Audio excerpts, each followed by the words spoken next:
अरे वाह, तुम्हारे घर में भैया भाभी के साथ तुम्हारी माँ के तो बड़े ठाठ हैं। कुछ काम वाम खुद से भी करती हैं या सब काम तुम्हारी भाभी से ही करवाती हैं?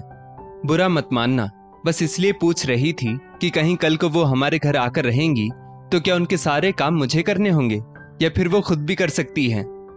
लता अपने पति रमेश से कहती है।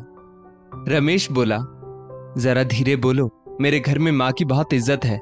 मेरी भाभी माँ को सास नहीं बल्कि माँ का दर्जा देती है, और जब तक बाबूजी जिंदा थे मजाल नहीं थी कि माँ के सामने हमारी एक आवाज भी निकले। पर बाबूजी के जाने के बाद माँ ने हमें इतनी आजादी तो दी कि अब हम उनसे खुलकर बात कर पाते हैं, और तुम उनसे काम करवाने की सोच रही हो। लता बोली, ठीक है, मैं समझ गई। तुम अपनी माँ के भक्त होने के साथ साथ अपने भैया भाभी को राम सीता समझते हो। पर एक बात मैं भी साफ साफ कह दूं लक्ष्मण जी, मुझे उर्मिला समझने की भूल मत कीजिएगा कि मैं सब कुछ चुपचाप सुनती रहूं। इतना बोल लता मुस्कुराते हुए अपनी जेठानी और सास के पास जाकर बैठ गई। लता की जेठानी नीलिमा बोली, और बताओ लता, तुम्हारे मायके में सब कैसे हैं? शहर में तुम्हारा घर बार कैसा चल रहा है? इस बार बहुत दिनों बाद आई हो, और जब से तुम देवर जी की जिंदगी में आई हो, बेचारे देवर जी हमारे लिए वक्त ही नहीं निकाल पाते हैं। ऐसा क्यों? इतना कहकर नीलिमा हंसने लगी। लता मुंह बनाते हुए बोली, अरे नहीं भाभी, ऐसा कुछ नहीं है। भले ही ये शरीर से मेरे साथ रहते हो, पर वहां भी आप लोगों की ही बातें करते रहते हैं।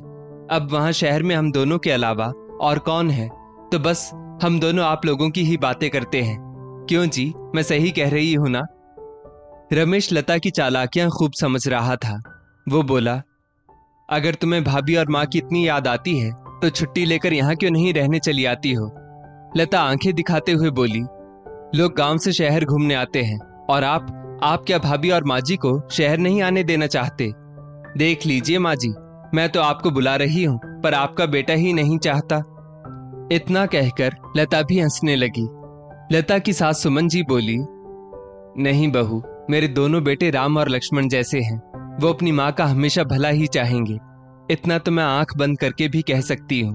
और जहां तक बात रही तुम्हारे पास आने की, तो मैं कब से कह रही हूँ, अपनी गृहस्थी तो तुम लोगों ने बसा ली, अब परिवार भी बढ़ा लो, तो मैं जरूर आऊंगी। क्यों बड़ी बहू? नीलिमा बोली, हाँ माँ जी, क्यों नहीं, आखिर अपने कब काम आएंगे। तो बताओ लता, माँ जी को बुलाने की तैयारी कब करोगी? इतना कहकर नीलिमा और सुमन जी हंसने लगी। समय बीता। करीब 6 महीने बाद लता ने सबको खुशखबरी दी और गांव फोन करके अपनी जेठानी नीलिमा से बोली, भाभी, डिलीवरी के समय मेरी माँ मेरे पास आएंगी, तो बेहतर होगा आप माँ जी को भी भेज दीजिए। मम्मी जी साथ रहेंगी तो उनका भी वक्त कट जाएगा। नीलिमा ने हामी भर दी और समय पर सुमन जी को उनका बड़ा बेटा महेश शहर छोड़ आया। अगले दिन महेश माँ से आज्ञा लेकर जाने लगा और बोला, माँ, विद्यालय से 3 दिन की ही छुट्टी ली थी, तो अब मुझे जाना होगा। कभी किसी चीज की जरूरत हो तो बेझिझक मुझसे या रमेश से कह दीजिएगा, और जब भी आपकी वापस आने की इच्छा हो बस मुझे एक संदेश भिजवा दीजिएगा। सुमन जी प्यार से बेटे के सिर पर हाथ रखकर आशीर्वाद देने लगी। लता की माँ कामिनी जी बोली, क्या बात है समधन जी, आपने दोनों बेटों को अभी तक अपने काबू में रखा है, जो बिना आपसे पूछे कुछ करते नहीं और आपकी उंगलियों पर नाचते हैं। इतनी सख्ती भी अच्छी नहीं। अब इन्हें आजाद कीजिए ताकि अपनी माँ के आंचल से छूटकर बीवी के पल्लू से बंध सके। इतना कहकर कामिनी जी हंसने लगी। कामिनी जी की बातें महेश को अच्छी नहीं लगी। उसने अपने छोटे भाई से कहा, रमेश, पता नहीं तुम्हारी सास का व्यवहार कैसा है, पर मैं इतना ही कहूंगा, माँ का ध्यान रखना। ऐसा ना हो कि अपने बेटे बहू के घर में रहकर भी उन्हें परायापन महसूस हो। बाकी तो तुम खुद समझदार हो। इतना कहकर वो वहां से चला गया। 15 दिन बाद लता ने एक सुंदर सी बेटी को जन्म दिया। अब कामिनी जी हर वक्त लता के साथ गप्पे लड़ाती और इधर सुमन जी बच्ची की देखभाल और घर की देखभाल में लगी रहती। एक रोज कामिनी जी ने लता से कहा, जब तेरी सास घर संभाल ही रही है तो फालतू में 10,000 देकर काम वाली को क्यों रखा है? हटाओ उसे, वैसे भी वो कुछ भी ढंग से नहीं करती है। लता को अपनी माँ की बात ठीक लगी और उसने कामवाली को हटा दिया। अगले दिन रमेश ने देखा उसकी माँ काम कर करके थक गई थी, तो रमेश ने कहा, माँ, यहाँ आकर बैठो, बाकी का काम मम्मी जी देख लेंगी। इस पर कामिनी जी बोली, अरे ऐसे कैसे दामाद जी, मैं तो इस घर में मेहमान हूँ, आपकी माँ का तो इस घर पर अधिकार है, तो मैं कैसे काम कर सकती हूँ। रमेश बोला, क्यों, मेरी माँ आपकी बेटी की सास होकर बहू की सेवा कर सकती है, तो क्या आप माँ होकर अपनी बेटी की मदद नहीं कर सकती? फिर क्या फायदा आपका यहाँ रहने का? वैसे भी घर के सारे काम और बच्ची के काम मेरी माँ ही तो करती है।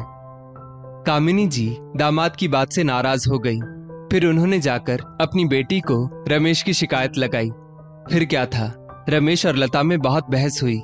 जब कामिनी जी ने देखा कि वहां उनकी दाल नहीं गल रही, तो अगले ही दिन उन्होंने बेटी से ये कहकर विदा ली कि जब कोई अच्छी काम वाली रख लो तब मुझे बुलाना।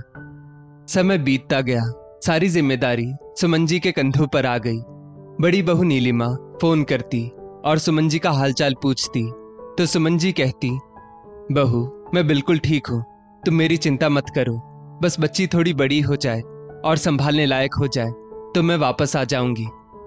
नीलिमा को सुमन जी की आवाज से आभास हुआ कि वो थक गई है, पर उसने कुछ नहीं कहा। धीरे धीरे बच्ची बड़ी होने लगी, उसका अपनी दादी से लगाव बढ़ने लगा। इधर लता ने फिर से अपना काम करना शुरू कर दिया। एक रोज लता दफ्तर से लौटी तो गुस्से में चिल्लाई, माँ जी ये रसोई का क्या हाल बना रखा है आपने? इस तरह से तो काम वाली भी कभी फैला कर नहीं रखती थी, अब घर आते ही मेरा मूड ऑफ हो जाता है। कितने बर्तन सिंक में पड़े हैं, और ये देखिए गैस पर चारों तरफ दूध फैला हुआ है। सब्जी के छिलके जो डस्टबिन में होने चाहिए वो बाहर पड़े हुए हैं। हे भगवान, बाथरूम में अभी तक गंदे कपड़े रखे हुए हैं। मैंने सोचा था आपके यहाँ रहने से ऑफिस से आऊंगी तो थोड़ा आराम करूंगी, पर वो भी मुझे नहीं मिलता और सब काम अधूरे देखकर तो मेरा सिर फटा जा रहा है। सुमन जी बोली, बहू मैं काम करने ही जा रही थी कि लवली जग गई। बहू अब तुम भी देख ही रही हो लवली को, वो घुटने के बल चलने लगी है, एक जगह रहती ही नहीं, मेरे आगे पीछे भागती रहती है, और उसे गोद में ना लूं तो वो रोती है, जमीन पर लेट जाती है। ऐसे में उसे रोता हुआ छोड़कर मैं कैसे घर के काम करूं? बस इसीलिए उसके सोने का इंतजार कर रही थी, पर ना जाने क्या बात है, जैसे जैसे ये बड़ी हो रही है इसकी नींद भी कम होती जा रही है। बस इसीलिए थोड़ा बहुत घर का काम फैला हुआ रह जाता है। अब तुम आ गई हो तो थोड़ा इसे संभालो, मैं जल्दी से सब साफ कर दूंगी। लता बोली, मैं थक कर आई हूं और आप चाहती हैं मैं इसे संभालूं? आपसे कोई भी काम ठीक से नहीं हो पाता है ना? मुझे लगता है मैंने फालतू में बुलाया आपको गांव से। मैंने सोचा था आप आएंगी तो बच्चे को संभाल लेंगी, घर के कुछ काम कर लेंगी, तो मैं सुकून से जॉब कर लूंगी, पर आपने तो पूरा घर ही अस्पताल जैसा बना दिया है। क्यों? अपने शरीर को आप पालती जा रही हैं, खाना तो समय पर खाती हैं, पर काम आपसे समय पर हो नहीं पाता है। लता सुमन जी को खरी खोटी सुना ही रही थी कि तब तक रमेश भी थका हारा ऑफिस से घर आ गया। अपनी पत्नी की तेज आवाज सुनकर वो बोला, फिर शुरू हो गया तुम्हारा रोज का ड्रामा। कितनी बार तुम्हें समझा चुका हूं कि माँ के सीधेपन का फायदा मत उठाओ। पहले तुम्हारी माँ ये करती थी, अब तुम करने लगी। अगर तुम्हें इतनी साफ सफाई पसंद है तो अपनी माँ को क्यों नहीं बुला लेती हो? लता बोली, परिवार बढ़ाने की सलाह मेरी माँ नहीं देती थी, वो आपकी माँ देती थी। रमेश बोला, माँ इस उम्र में भी लवली को संभाल तो रही है, अब और क्या करे? इतना क्या कम है? कान खोलकर सुन लो, मेरी माँ अब घर का कोई काम नहीं करेंगी। वो मेरी माँ है, कोई नौकरानी नहीं। अपनी माँ पर तो तुम्हारी चलती नहीं थी और मेरी माँ को तुम सुनाए जा रही हो। तुम जानती हो पापा थे तब किसी की मजाल नहीं थी कि माँ को एक शब्द बोल दे। पापा की एक आवाज से तो सब भीगी बिल्ली बन जाते थे, और आज तुमने माँ को इतना कुछ बोल दिया। लता बोली, हद करते हैं आप। अरे घर के काम ही तो ढंग से करने को बोला है, और क्या बोला है आपकी माँ से? रमेश बोला, नहीं माँ अब घर का कोई काम नहीं करेंगी, न ही घर को संभालेंगी। माँ मैं आज ही भैया को खबर भिजवा देता हूँ। माँ आप भैया भाभी के पास ही चली जाओ, भाभी आपको सही मायने में सास का दर्जा देती है। बच्ची सबकी बातें सुनते सुनते सुमन जी की गोद में ही सो गई थी, तो सुमन जी बोली, जरा धीरे बात करो, मेरी लाडो सो रही है। और बेटा रमेश, बहू पर इतना गुस्सा मत करो, वो भी तो सुबह की गई, थकी हारी आई है। कुछ कह भी दिया तो क्या हुआ? और मैं अगर चली गई तो मेरी पोती को कौन देखेगा? बोलो। रमेश बोला, आपके इसी सीधेपन का ये फायदा उठाती है और सिर चढ़कर बोलती है। जब आप नहीं थी तो घर का सारा काम आया करती थी, वो ऐसा खाना बनाती थी कि महीने में 10 दिन हम लोगों को डॉक्टर के पास ही जाना पड़ता था। घर से ना जाने कितने सामान गायब हो जाते थे। अब दोबारा से जब वही सब होगा तब इसकी अक्ल ठिकाने आएगी।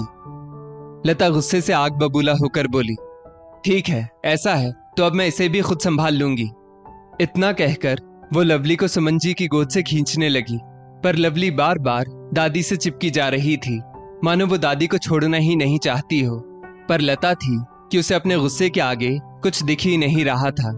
सुमन जी ने एक जोर का थप्पड़ लता को जड़ दिया और बोली, बहू, ये क्या कर रही हो?